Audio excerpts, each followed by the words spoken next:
Kai da tunani sanda ka fara shine dabara sirrin na bara waka basira ciki ta tara. na ga rawa za a yi kyama ko kowa garje Tunda gwani ya hure ma wa zai kwace ma.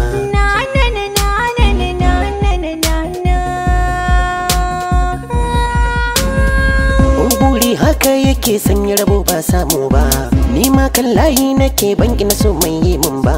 Harshe tambihi yake wanda ya gane zai karba, an ce jagora nake mai aka ban har zan karba. shi so cuta ne yanzu na ɗau littafi ko da bauta ne yi shi cikin lissafi komai zan furta kar da kai min haufi sai ƙonan hanta in baka amsa min ba. Yan tafiya an ce waige ni waka ce riga, gunki na so in kai bege an ce ban burga. Bani gaban kai dan hangen wai zan ja zoga. Haka yake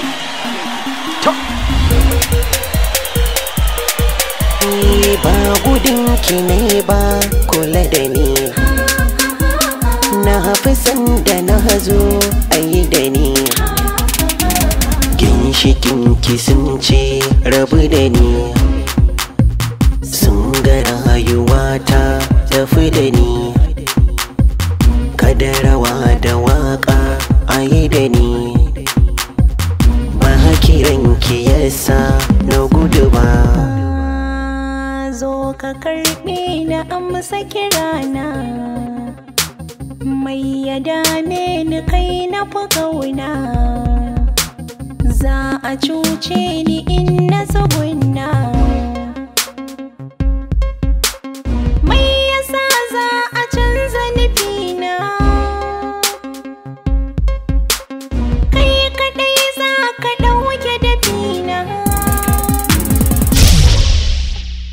kai rawa da waka haka ne na ji na ce zan karɓa nema halali kar kai shakka wannan haramun zai kurɓa na ji dubu na san sai wakar sun yi ba a san karɓa wannan rawa zai bata kyau gara a ce bai miƙe ba dan mazari ta so in bi ka kai na birai na ba na shakka ban ma sako ba.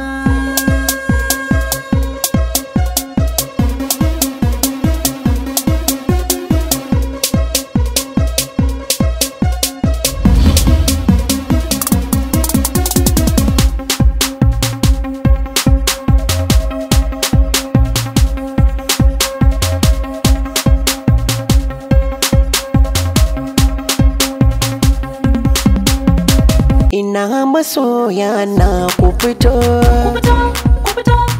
a so da ƙauna za mu mato, da ku nake kwana na fito, ku tafa hannu zan yi amo. Mai haƙuri sunan shi da mo, da haka na tasa na zamo. Da na yi ai ba za ku ki ba.